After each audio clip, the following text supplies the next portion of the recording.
Good morning, everyone. Welcome back into another edition of the Morning Edge DeadPresPicks, joined as always by Krabs Bets. Krabs, lots to get into today. We got a little recap, happy recap yesterday, a little sweep for the boys. Let's go. How you doing on this fine Tuesday before we dive into March Madness? Doing well, man. Yesterday was tough. No CBB. Found myself betting, some international baseball. Just take the edge off. So I'm happy we have some college basketball back. We got a loaded field in the NIT. I don't care what anybody says. We have some great games going on today, and then obviously the playing games start today as well for the big dance. Yep, yeah, lots to get into. So we're gonna keep our recap brief. We're gonna be joined by Bill Krackomberger, who's gonna come on give us some advice as well on the tournament. But before we do that, Krabs, let's take a little victory lap because we could use them sometimes, right? Bucks money line for me, cashing in. Talk me through that Pacers-Pistons game. I was watching the box score in the first half. Saw they went up 20 quick. Thought of you. I was like, all right, Krabs sitting pretty here. Disgusting Pistons bet. How'd that happen? Yeah, free. Easy. Yep. Rare, no sweater. I'll take those any day of the week. They don't come often, right? Yep. So should have taken the ML, should have taken the alt line, should have, would have, could have, right? Hindsight's 2020, but good bet there. Detroit ended there. I think it was like a 13-game losing streak. They might be tanking, but they got to sneak a win in there every once in a while to have some self-respect, some pride. So good for the Pistons for pulling that one out against a banged-up Pacers team. Yeah, it was a good win for sure. Bucks, though, that Bucks-Kings game, don't know if you called it at all. One of the best games I've watched all season. I mean, back and forth all year. Kings are legit, man. I mean, they need more respect. I know they're the number 2 seed out there in the West, but I think they're a team a lot of people just kind of look over and think, good season, but they're going to struggle in the playoffs. This team's going to win a playoff series. I think they can make some noise. De'Aaron Fox, continue to say it. I think he's the most underrated player in the NBA. He can get a bucket whenever he wants. Bonus had a good game last night. Kevin Huerter, by the way, turned into to Steph Curry last night. Just wouldn't miss a three. Remember I took him Krabs in the 3-point contest? The guy couldn't hit one. Coming off screens. I mean, this dude wasn't missing. It was killing me inside. But shout out to Red Velvet last night. He was looking good, but nonetheless, they didn't get it done. Well, fight at the end of the game. Don't know if you saw that. Brooke Lopez bleeding out of his eye. Scary sight. Not a guy I want to fight. But him and Trey Lyles kind of got into it at the end. But good game nonetheless. So there's our recap from yesterday. All right, guys. Now we are going to get in to the March Madness bracket that you all want to hear about, talk about. We're going to bring in a seasoned vet here. Bill Krackomberger is going to come in. We're going to talk some March Madness with Crack. Crack, first of all, how you doing? Thanks for coming on. Good. Thanks for having me on. Yeah, doing good. On some fumes here, but I was up. I only got about 3.5 hours sleep, but and because of basketball, I don't drink or party. That's for sure. This is a very important couple of weeks here. First 2 weeks is really good to me. I actually slow down as the weeks go on. I bet less and less. So so a little bit. I handle this a little bit different. This is a business to me. I normally throughout the season I'm not even really watching too many games. Yeah.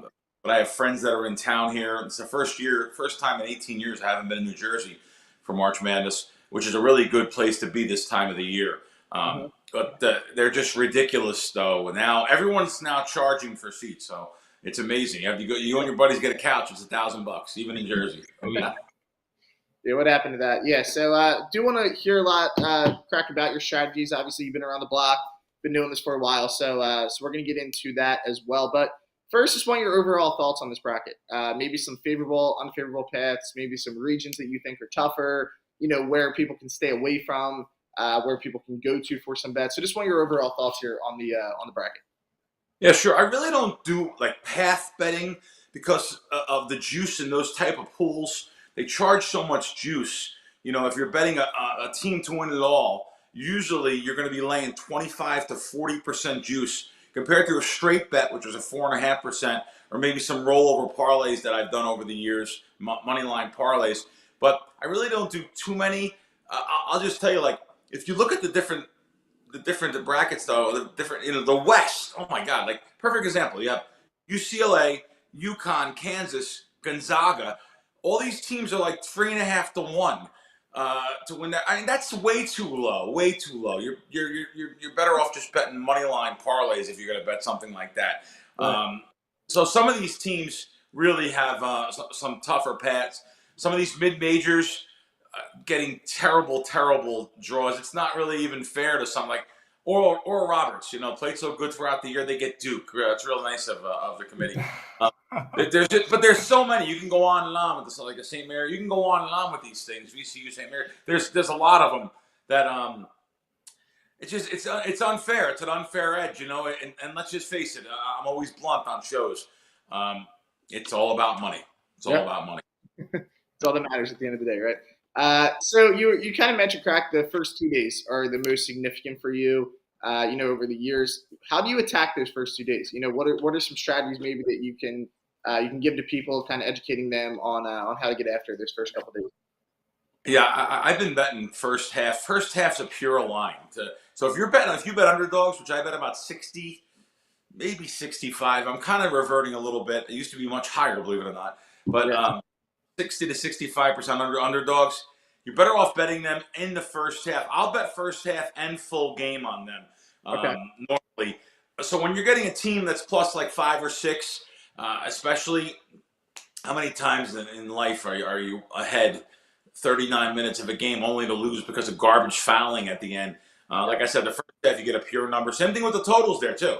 First half unders is a pure number compared to full game under. I'll actually bet more first half unders and full game overs, actually. So kind of interesting. That's one strategy that I've used. Instead of betting, like I said before briefly, instead of betting teams to win it all, I'll work it out where you can actually follow a bracket along, and you could put in your head 3-point underdogs this much, 5-point underdogs this much, and you could probably get a little bit more than you can get. Now, me personally, I have so many sports books I play with. I'm here in Vegas. I am allowed to play. I'm thrown out of a lot of them just for using my brain, believe it or not. But I do play at Westgate, Circa, Caesars. I'm allowed back in Caesars after a 2-year ban for winning. So those 3 sports books.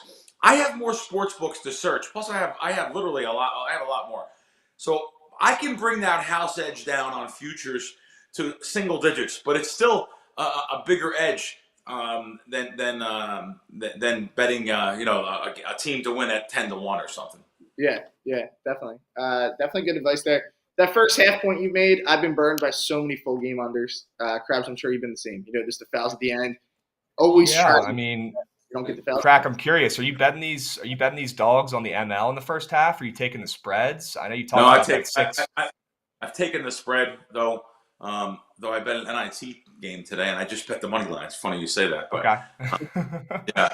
might as well throw that out there. It's a team that I kind of like. Youngstown State, I bet plus 6.5, and plus 6 is still available at 6 at a couple spots, but I literally bet it at 3 different spots for max bets. I like that bet tonight. Wasn't really meaning to give out an NIT play, but it just popped up in my head because I bet a little bit. Really, if you're taking a team like that, you might as well bet 90%, 10% of what you're betting on the game, you want to bet on the money line on certain situations like that. But again, I'm only doing that because I have so many outs to look at. So I have so many different places to look at. That's the reason why I bet the money line. I wouldn't even recommend people that have 1 or 2 outs for betting the money line.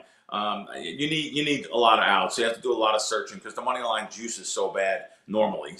But I have all these places that are just ridiculous. So it's good to have a lot of spots. Crack, do want to ask you too. Obviously, got a lot of wisdom doing this for a long time. To a casual bettor, just starting to bet March Madness, anything you think they need to avoid? Whether it's chasing steam on a line, markets moving, public dogs. What is your advice on kind of what to look out for and stay away from for the casual bettor? People get so excited right now. It's March Madness. It's like the Super Bowl times 10. People come out to Vegas. People go to whatever destination now. They have gambling in all these different jurisdictions now. I don't get caught up in every game on and people. If you're in a sports book, oh God, which is tough for me to do, but I'm going to be in one. I'm actually going to go over to the Wynn this week. It's one of my favorite spots in town.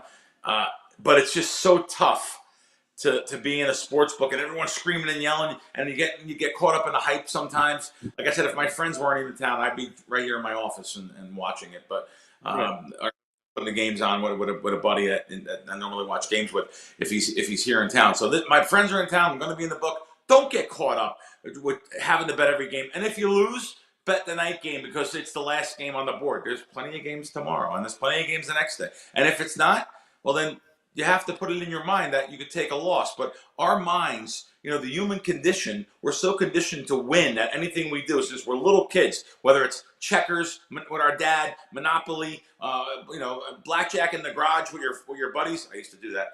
Head-to-head black, whatever. We're so used to winning that our minds, I got even. Let me just get even, God. Let me just get even and I'm done. Let me just get even. Well, that's the reason why these big factory casinos are all built, because of that mindset. 100%. Yeah, I always talk about that, like time zone betting. I used to be there. You lose the early games and you're betting on Hawaii at midnight. You know what I mean? So crazy. That's why the books succeed. Yeah. Yep. Yeah. No doubt about that. All right, Krabs. Last question. Or Krabs. Crack. I got Krabs and Crack. Crack. Last question before we go. Appreciate you giving us the time and all this advice. But one more question.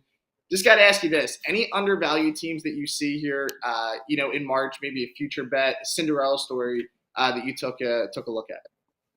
I say all that about future betting, and yet I scoured all the different sports books. I did find one place that DraftKings and they still have the line. DraftKings. I don't know if you guys have DraftKings over there where you're at, but yeah. I seen draft like here in town. I see 20-1, 25-1 on Duke to win it all. DraftKings has 35-1, and they even take the teams out of that jurisdiction. So if you're in Connecticut at Foxwoods, you don't have to even worry about Connecticut. It's only probably 0.5% Connecticut's worth, but so now I think 35-1's worth a peanut bet, or even there's a bet might be even a little bit better. It's actually a bet. I think it's 18-1. Yeah, it was 18-1 just to make it to the championship game. Duke was.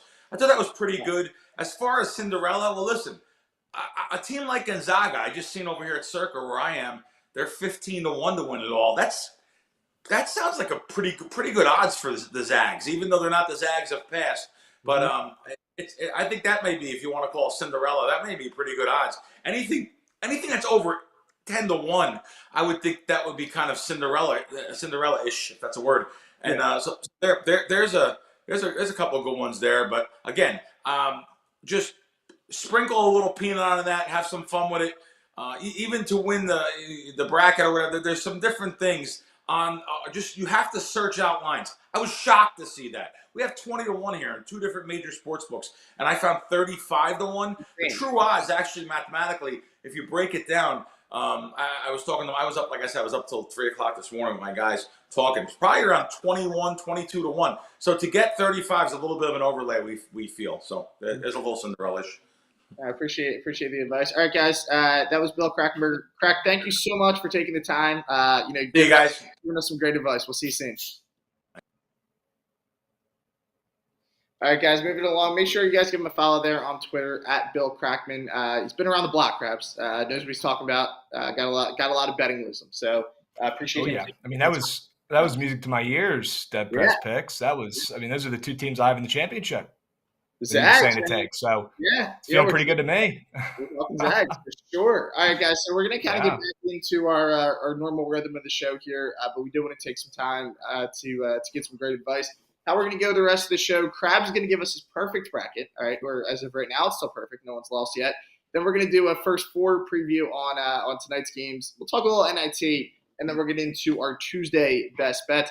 Krabs, it's time for that perfect bracket. Let's look at it. Let's break it down a little bit, all right, and talk us through it. Sure. Why don't we start top left sector here? Perfect. Nothing crazy, getting us started here. I obviously have Bama going very far here in this conference. So expect to see them, take care of business like they've been doing all year with one of the best players in the country in Brandon Miller. Absolute dog. I am rolling with the Terps. I've seen a lot of WVU bets. Honestly, not even really a fade the public bet here. I do like WV and the momentum they're coming in with, but I said it before, I think the Terps are going to surprise some people in March, and they're going to win some games away from College Park here in this tournament.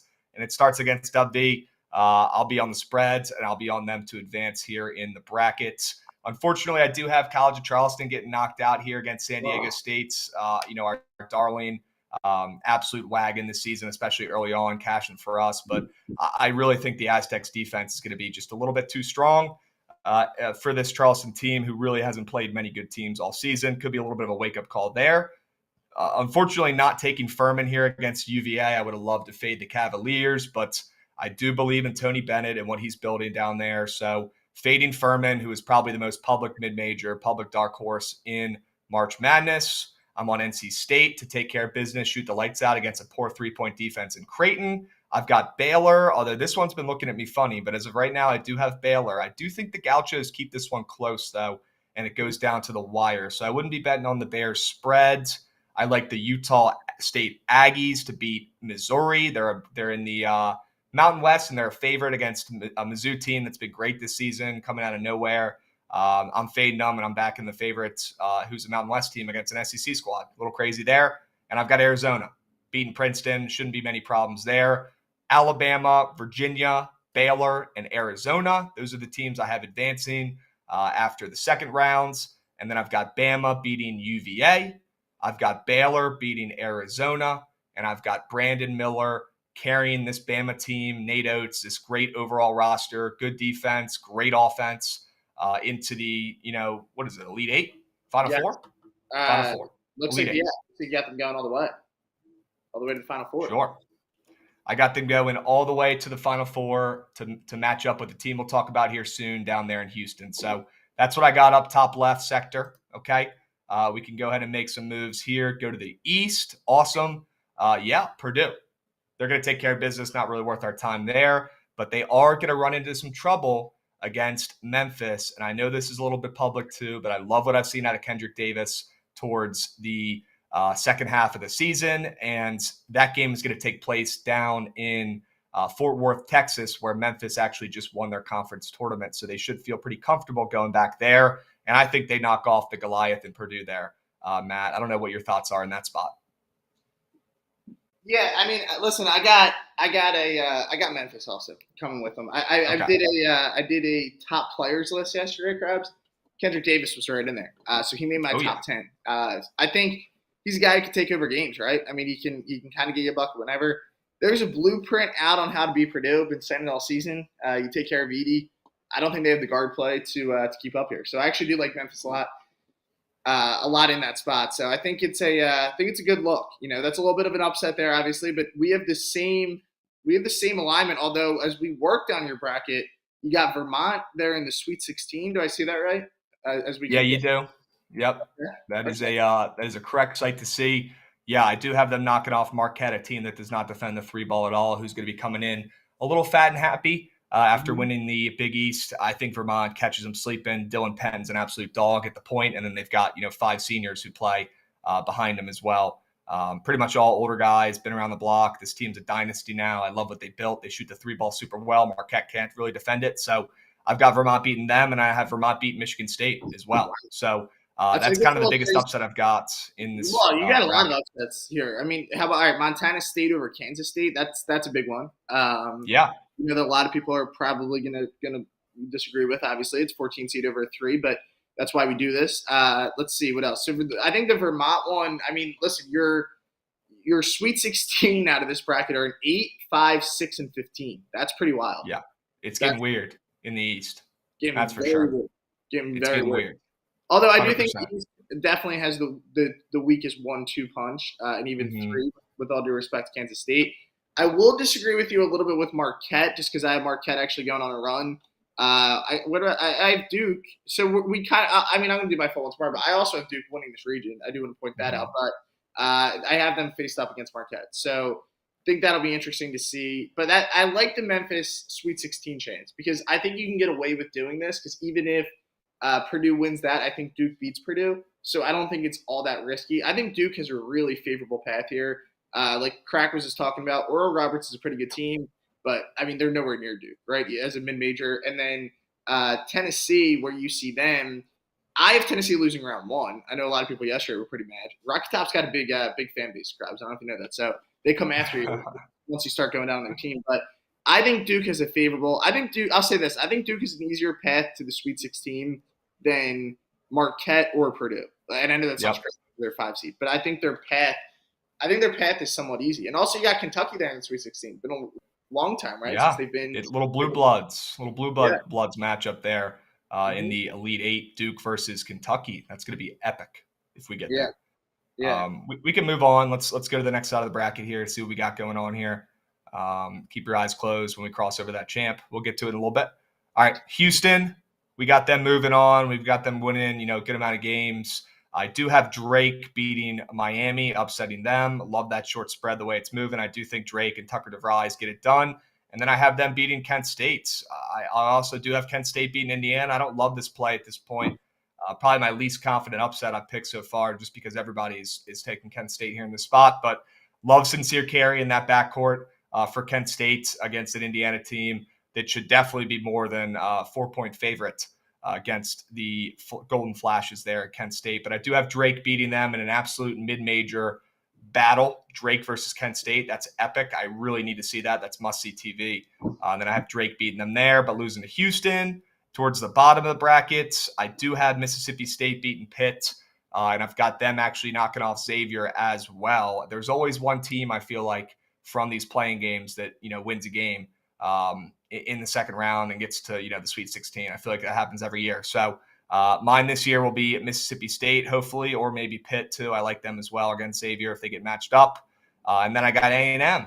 I got Buzz Williams, the blue-collar Aggies, going all the way and beating Houston in the Elite Eight of the Midwest to come out of there and go to the Final Four. That's the highest seed I have going to the Final Four in Houston. Krabs, this bracket's insane. I'm going to say, this is getting wild. Texas A&M. I have Texas A&M losing in the first round, so that would be insane. I mean, listen, I'm cheering you on, right, as your friend, but this is a crazy bracket. A lot of upsets. Madness.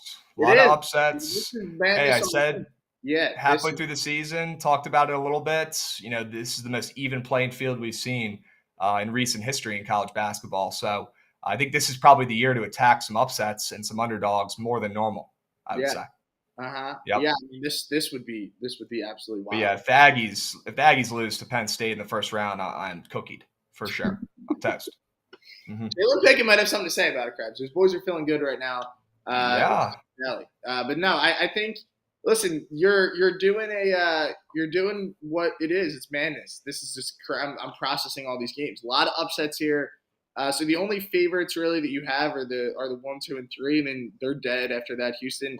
You do have Houston going on a little bit of a run, but you have their magic being put out by A&M. Marcus Sasser's status. Do we know that for the first weekend? Somebody just asked, and that's actually a really good point.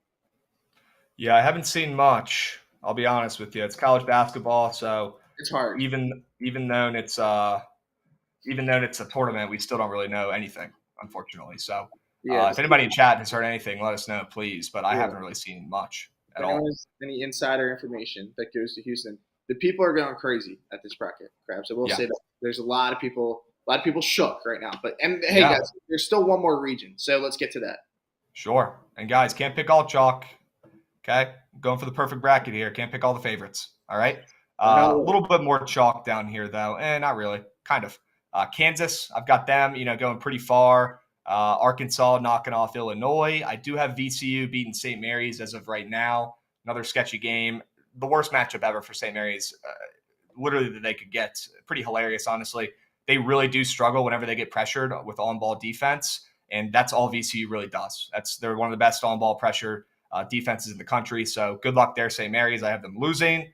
I do have Rick Pitino losing to UConn here. I've got the Horned Frogs beating probably Nevada, but we'll see. Either way, I think they take care of those teams. I got the Zags coming out of the bottom of the West brackets, and I got them playing the Broncos in what's going to be an epic, tight game of these two West Coast squads. Once Boise upsets UCLA, pretty crazy upset there, right? And then I got the Zags beating Kansas, even if Bill Self is back, which I do think he's slated to come back this week, which is good. I've got the Zags advancing from the West and going to the Final Four. Krabs, of all the crazy upsets you've had, I think that UCLA-Boise one might be the craziest, in my opinion. Yeah, I haven't seen anybody pick that one time. No, I have not seen UCLA, and I think UCLA is very scary. Now, I have Gonzaga going all the way, so I would like if Boise won because then that kind of gives the Zags an easier path. UCLA is a very good team. Do want to note UCLA without Jalen Clark, best defender, best transition player. Maybe that shows up a little bit here in March. I don't know if it shows up against Boise. I do think UCLA will win that game. I think UCLA will face Gonzaga, and it'll be a kind of a classic. I mean, kind of like the one we saw last time. Remember that? The last time those two teams played in March. So, Yeah, kind of going over that. Listen, Arkansas is a team I'm high on. I've gone back and forth on them knocking off Kansas. Kansas is so deep. When I first made my bracket on Sunday night, I was doing it. Then I kind of sat down and I watched some games and thought about it and said, I don't think Kansas. I think Kansas minimally will get to a Sweet 16. So probably agree with that. VCU, although they might be a little bit of a trendy first round pick, I'm with you there. I do think they take care of business. UConn, a team that I see a lot of people high on UConn right now, man. I think there's more UConn like in the Elite Eight than there is UConn losing first round, which I'm a little surprised of. I thought Iona might become trendy just because of Rick Pitino and everything there, but I think you said it yesterday too with Sunogo inside. I do think that first round game that's a complete mismatch, but we'll see. You got TCU though, Krabs. That was your squad. It's a tough draw for them, you think? With the tough draw to be matched up against the Zags. They're not ideal, so I do have them losing. I think Drew, Timmy, and Co are just going to prove too much for the Horned Frogs, unfortunately. Yeah, I think so. All right, can we go to your Final Four? Do we get to see the whole? Yeah, let's go to Houston. All right, let's go to Houston. Here we go. Beautiful. Look at this thing. Absolutely epic. We got we got Bama, Duke, A&M, and Gonzaga. How about it? A 1 seed, 7 seed, 5 seed, and a 3 seed. Got to diversify the portfolio there, guys. Not going to be all 1 seeds, unfortunately. So I do have Duke beating Bama, and I have Gonzaga beating Buzz Williams and A&M, and then I have the Zags pulling it out and winning the national championship. Said it a couple weeks ago, Gonzaga's not going to lose a game the rest of the year. I'm sticking by my guns, sticking by my eyeballs, trusting them, watching this team play, grow up in front of my eyes. They are ready to finally do something in March in the year where nobody's expecting it. Gonzaga's finally going to do the damn thing, and Mark Few's going to get a national championship under his belts, with Drew Timmy being one of the best college basketball players ever. He's going to remind us that this March Madness, when he gets a little forgotten with all these stars, he's going to let us all know and remind us that he is one of the best players of all time in college basketball, and he's going to be cutting down the nets. Krabs, I like this. This is kind of crazy. As chaotic as your poll is, we have the same finals, which will be fun if we get Let's there. Go. So yeah, I mean that's crazy. That's epic. That is epic because we could cheer it on together. Now, what happens in between? A little crazy. Obviously, we have a lot of different. I do not have A&M going to a Final Four, but I do think, man, I think Duke favorable matchup out there. Like I said, I think them getting to the Sweet 16, maybe even to the Elite Eight, if Memphis can pull off an upset over Purdue, that they're going to match up well with that. But yeah, no doubt about it. I think it'll be fun here. A 5 and a 3 in a championship game, two well-respected teams, and finally Gonzaga cuts down the nets. I like it. I think this is the year where I've been saying it all year. Gonzaga is underrated for the first time in a long time. I think that's maybe how they like it. Let them fly under the radar. You mentioned Drew Timmy. I had him second or third, I think, yesterday in my top 10 players in the tournament. I think he's a guy who can just take over. Obviously, he's had experience. So Gonzaga there, Bama. Listen, I think the only really crazy one here is A&M. I think the other three are very realistic. Bama, pretty good draw, and I mean they've been the best team in college basketball all year, so that's obviously not a hot take. And then I think the A&M. Just we'll see, Krabs. If A&M reaches the Final Four, people owe you a long apology. That's all I'll say based on 100%. Today. All right, guys. Well, we have a couple segments left before we head out. We're going to get to the final 4 games for tonight, first 4 games for tonight, as well as the best bets. But first, we just want everybody in here to join this because it's going to be a lot of fun. You just saw Krabs' bracket. I'm going to have my bracket. See if you can beat us. There is a free OddsChecker bracket challenge that you can all enter. Up to $1,000 there in prizes. If you want to enter, if you're watching on YouTube, the link is in the YouTube description. If you want to enter via Twitter, when the show's over, go over to our main page at OddsCheckerUS. Check out the page. You will see the tweet, and then you can enter in. If you guys do need help and still can't find it, feel free to shoot me a DM, and I will I'll link you to it today. So there it is. Make sure to enter up to $1,000 in prizes. It's gonna be a lot of fun. Everybody who said Krabs, that's not the best bracket, go prove it. You know what I mean? Go beat them in the bracket. Yeah, let's see you finish ahead of me. I'll be in there. We'll find out. We'll be there. We'll be there. All right, so Krabs will not be on our show tomorrow, unfortunately. So what we're going to do is we're going to do all 4 games today because we want your thoughts on all of them. There's 2 games tonight, right? We get SEMO versus Texas A&M, Corpus Christi, 3.5-point spread, and then Pitt playing Miss State, another SEC team there. So let's start with the uglier game, Krabs, 16-16. What do you think? Yeah, I like SEMO with the points here, moving from 4 to 3.5. And I kind of lean the over as well. The total's gone up about 2 points as well. Corpus Christi, we saw them in the tournament last year. I don't think this team is as good as the squad that went last season, but they are on fire right now. These guys have not played, I don't think, ever. Both these teams coming off some nice conference championships. But I believe in SEMO, and I think we'll see some points from their fast-paced offense here, and they could cause a little Southland team some trouble in this first playing game. Mm-hmm. Yeah, well, first things first, just excited March is here, right? Because this is finally, like, I know these technically, well, that's a question, Krabs. Is this technically a March Madness game in your mind? Yes or no? I need to hear. Yeah, I need to hear the people's it thoughts. is. It is, right? It should count as a lover of mid majors and small schools, and as a person who respects the heck out of these coaches and teams for grinding all season to get here. My team, Mount St. Mary's, that I like, right? The mid-major I always root for. This is, playing games is pretty much all they really get whenever they win their conference. So I treat this as the tournament, in my opinion. These guys won their conference tournament. They should be in March Madness automatically. So in my eyes, you got to count these games and include them too. These teams deserve it just as much as, all the auto bids. Yep. No, agree with that. We're going to be opposite though here. I do like Texas A&M, Corpus Christi. I got one dog, one favorite tonight, Krabs. So I think they cover the spread.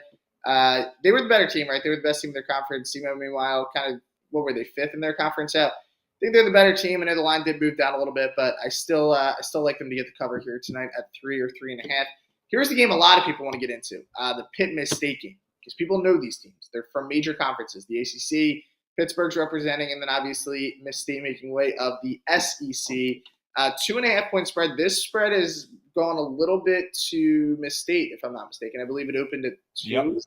2, and then yesterday it went down to 1.5. Now back up to 2.5. What's your thoughts on this one? Because this will be a fun one tonight.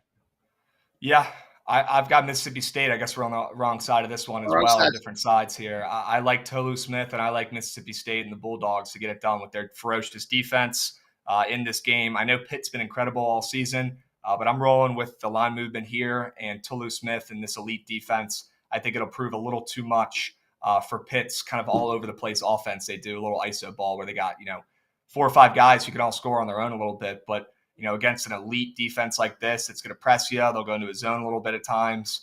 It's going to be trouble for, Burton and co. there at Pitt to kind of win this game and come out on top. And they kind of finished the season in a downward spiral a little bit. I mean, they were the 1 seed, like with a week and a half left in the ACC, and they closed a 5 seed and barely made the tournament. So they're definitely not coming in hot. I like the direction of this Mississippi State team, who was ranked and highly touted at one point during the year. And I like that line move as well, too. And the splits are great. Give me Mississippi State. Yeah, so you made the point. Obviously, Miss State is the better defense here. Offensively, though, what I've seen from Miss State at times is how much that they could struggle on the other side of things. So it's going to be whoever controls the pace here, honestly. But Pitt's a team who could fill it up from 3. So if they can create looks and shoot the ball well, jump out to a lead, I think Miss State will struggle here to keep pace. 4 double-digit scores for the Panthers. They have multiple guys who can hurt you. They have guys who can kind of fill it up all over the court. I like Pitt. I'm going to go offense over defense here tonight. Obviously, it's a little bit risky there, but Burton, Hinson, they got guys who can stroke it from 3. And if they're on their game tonight, if they're shooting the 3 ball well, we've seen how lethal Pitt can be when they're shooting the 3 ball well. I think that's going to be kind of the X factor in this game. The 3-point line, because Miss State is a very good defense, and when you get open looks, you have to capitalize on it.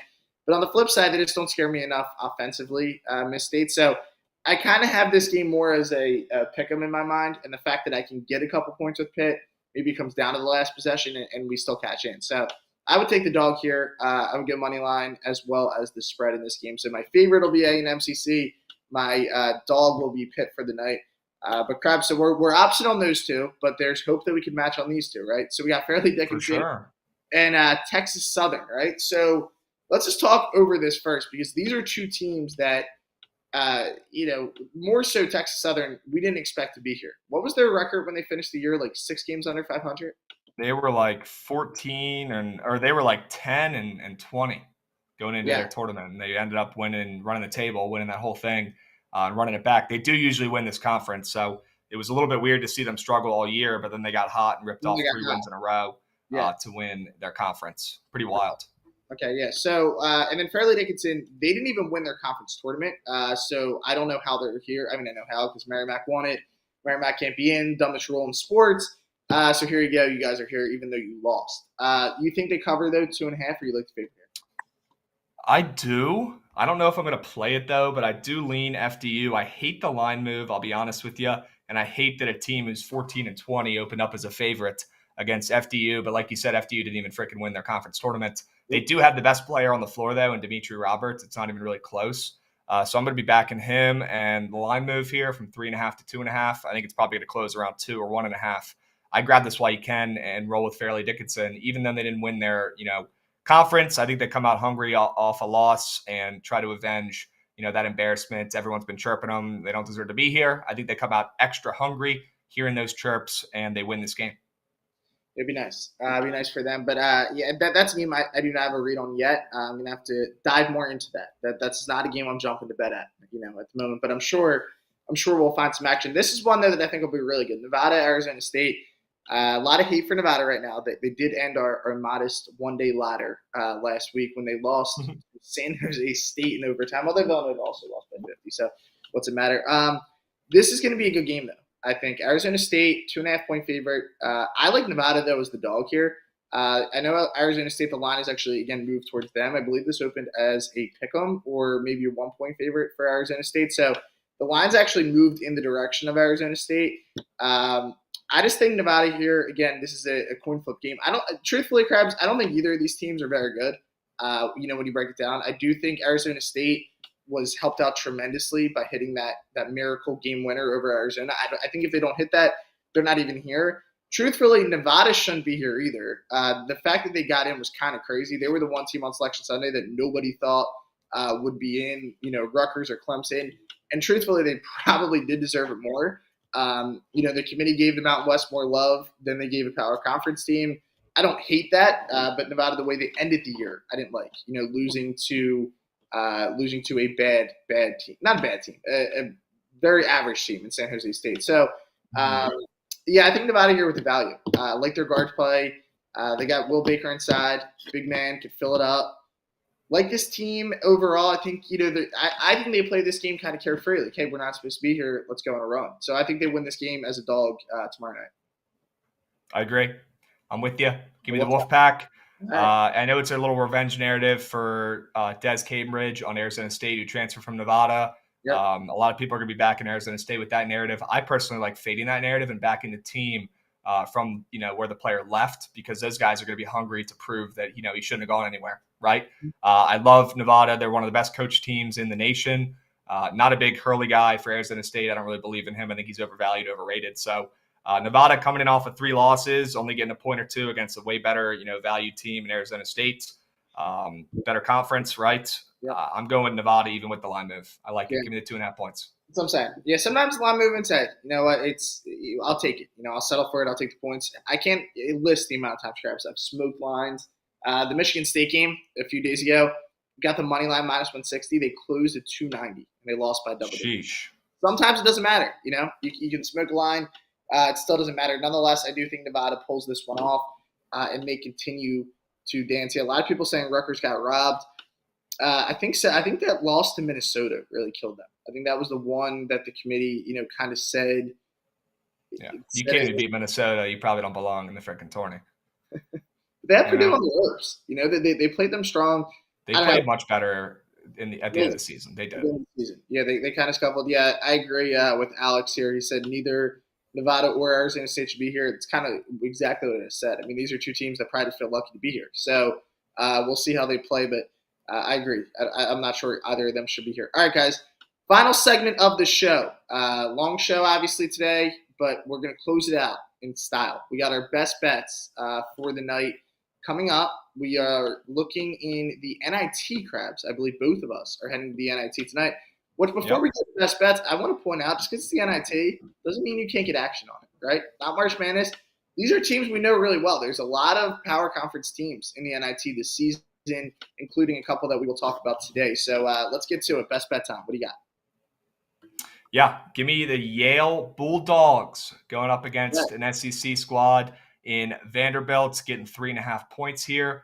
I love this Yale team. They were destined to win the Ivy League. They should have absolutely rolled through the Ivy League, but they got upset in the finals there. So now they're not dancing in March Madness, but they're still dancing, and they still do have the best player on the floor in this game overall, offensive and defensive, sides combined.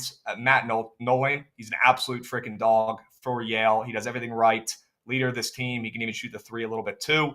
They've also got 3 guys on their squad who shoot over 41% from 3 as well, against a defense who doesn't really defend too well, especially against the 3. I love Yale, a hungrier team. They're not going to have any BS in their minds going into this one.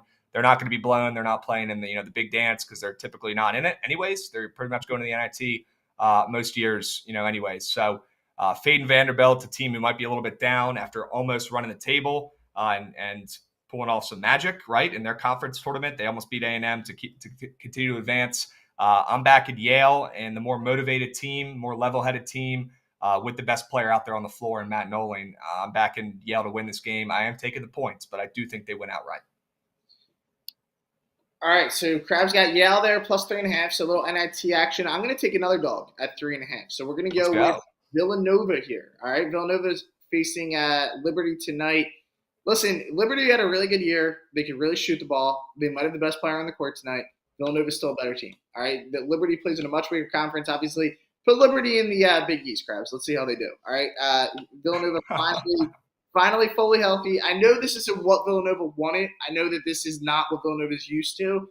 I know Villanova. I know the culture there. They're still going to come in. They're going to play this tournament hard. I think anyone who accepts an invitation in this tournament, they're going to play it hard, right? I don't think there's any reason for them not to come out, not to give it their all. If they were going to do that, they'd be North Carolina. And they would have said, hey, we're too good for this, even though that they weren't, and that they were the first #1 team to not make the tournament. But that's a different story, Krabs. But nonetheless, I think Villanova gets it done in this game. I think anyone's motivated who comes. Someone just asked, how do we know teams are motivated?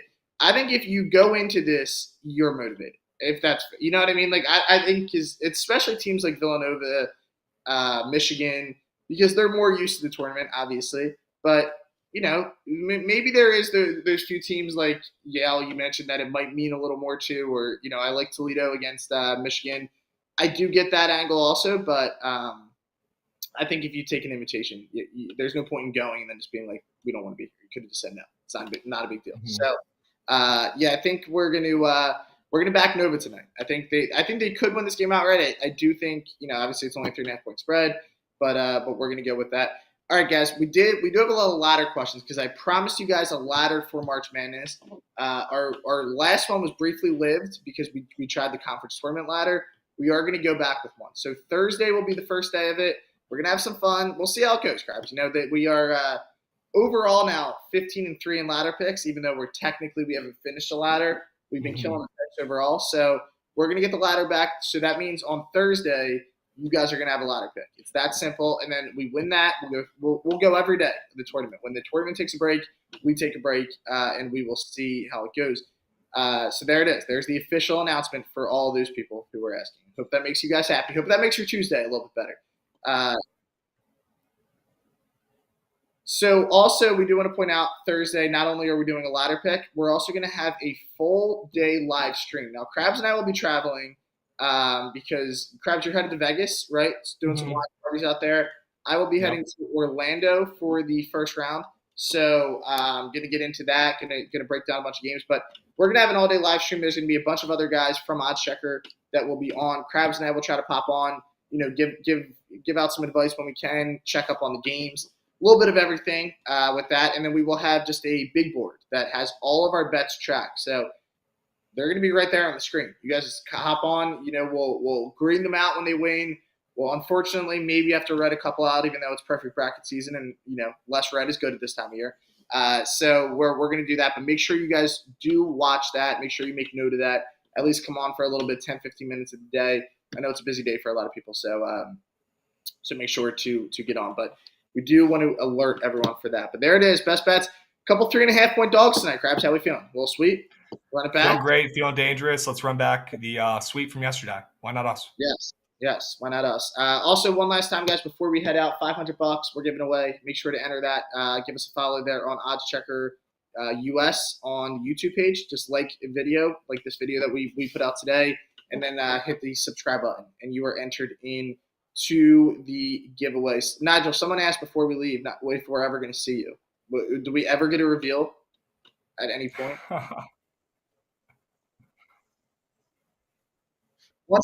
One day we'll see Nigel, I promise. We don't know when, but we will see him one day. That's going to be it, guys, for today's episode. Great episode. Lot of content to get into. Going to be like that all week. We appreciate everyone who hung out with us for the past 45 minutes or so, and we will be back same time tomorrow. Although Krabs won't be here, we'll be joined by Ben. But Krabs, we'll see you Thursday. Peace.